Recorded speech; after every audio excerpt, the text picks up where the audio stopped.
Well, hello, everybody. It's your friend, your girl, your sis, your chica, and your amiga, your homegirl in the gospel, Lyric, the Lyrical Miracle McCree. I was just sitting here on this lovely, cloudy afternoon and about to have me some lunch, as my grandma says, or used to say, Lunch, lunch. Yeah. And while I was eating, I was thinking about some of the things that I have overcome, that I have come through. And for those who have heard my testimony or part of my testimony, then you know that it has been a tremendous amount of stuff. So, I have been through a lot. I'm talking about from abuse of all kinds as a child and a teenager, physical, domestic violence, assault, you name it. Broken family, broken everything. Everybody had issues, okay? Mental illness, depression, all kinds of things. So I was sitting here and I was thinking about how when I was younger, I used to have this recurring dream. And in that dream, I was in a boxing rink. I was about 8 years old.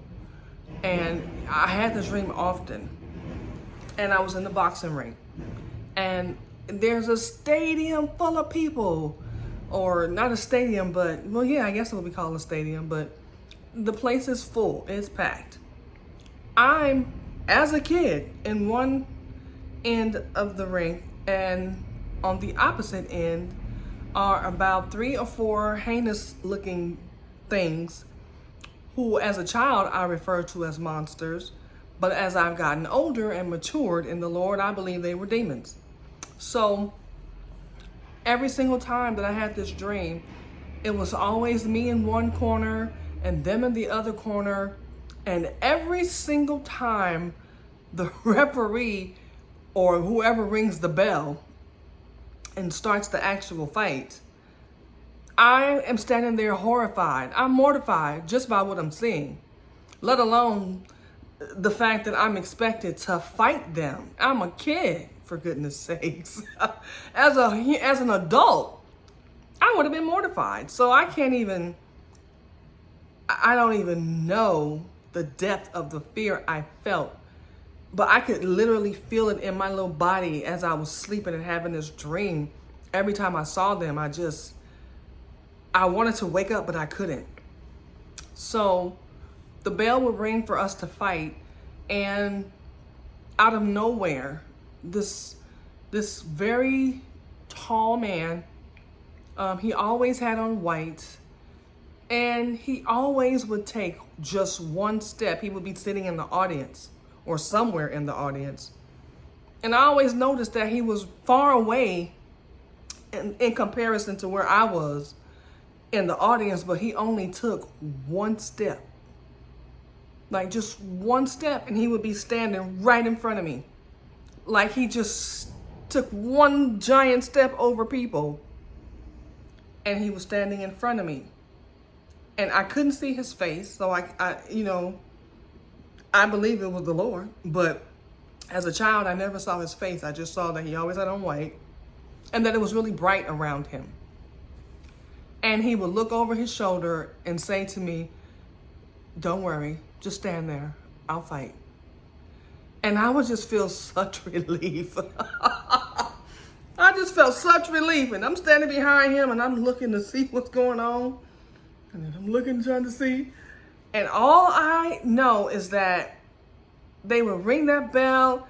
And those things would, when I say come charging in our direction, at least they tried to, like they just took off so fast. They were just fast. And I remember that he would just wave his arms. He would just, and whatever way he waved his arm, that's the direction they were thrown in.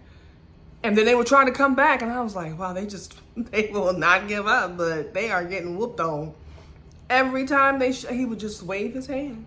And then finally, they didn't come back. And he just turned and looked at me, and I just smiled at him like I was just so happy. And then I would wake up. I had that dream over and over and over again. And I always just thought the monsters were trying to get me. I wasn't tying it to multiple things. For one, my mom was very much immersed in witchcraft. Like, people paid her to work spells for them on other people for whatever reason. And the reason why I knew that she did it was because she would take me to there was this shop in LA, closer to downtown LA, but not quite. And it was called Bombay Candle Shop. And I'll never forget it. And she used to always take me with her. And she'd be buying these books. Now I know they were spell books. And all kinds of candles. And different kinds of powders. And oils and liquids. And all kinds of stuff. And so as I got older, I said, no wonder I had so much demonic attack as a child. Because my mom was involved with some stuff, and so was my grandmother. Even though she went to church and all that, they told me stories about my grandma, and I believed it because even though she was in church, I used to always say, she, bless her soul, she got a demon. Like, it was just, I can't even describe some of the stuff that she would do and say, and just how mean she was. I was like, there's no way she's saved. Like, how is that possible? I just didn't get it. But anyway, these things just always showed up in my dreams. And the one thing that stood out to me when I was sitting here was that, like, Lord, no matter how much bigger they were than I, no matter how much stronger, no matter how ugly they were, no matter how much fear I felt, no matter what they presented, you always won. You literally always defeated them, no matter what. And so it made me think about, like, currently in my life, it doesn't matter what it is I face, no matter what it is I go through, the Lord is always going to win because he's the one that's fighting for me. And he made that clear to me as a child. And I still believe it to this day. There's no way that I survived the things that I survived and he was not fighting for me. It's just, yeah, there's no way. There's absolutely no way. And so whatever you're going through, whatever you're facing, maybe the Lord didn't give you dreams as a child to show you that he was with you. Maybe he did. But if you are his child, he is with you. And he is always fighting for us. It also made me think about the scripture. I don't know where it's found. I should have looked it up. But I believe it was either, it was one of the prophets. I do know. I don't know if it was Elijah or Elisha.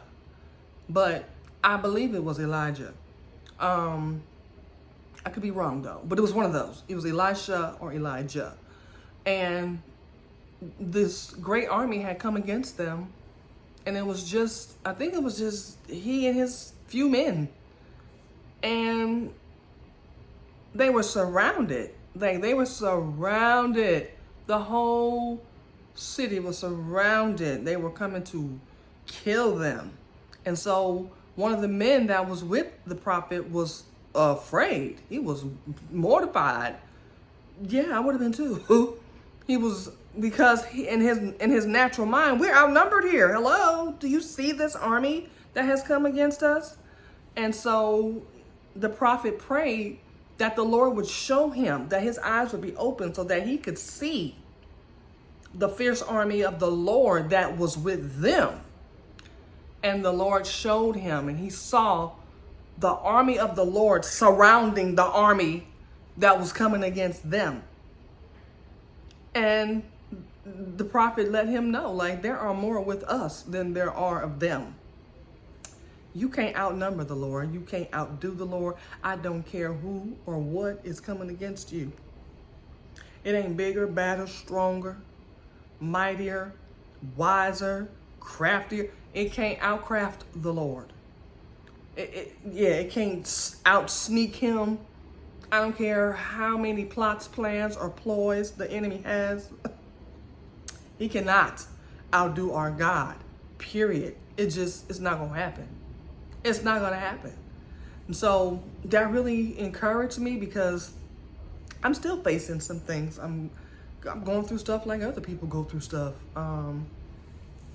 But just like the Lord brought me through all of those other things, and he showed me that he was fighting for me, I believe and I hold on to that now, that he is for me, that he is fighting for me, and that he always wins. He always has the victory, and he gives that victory to us.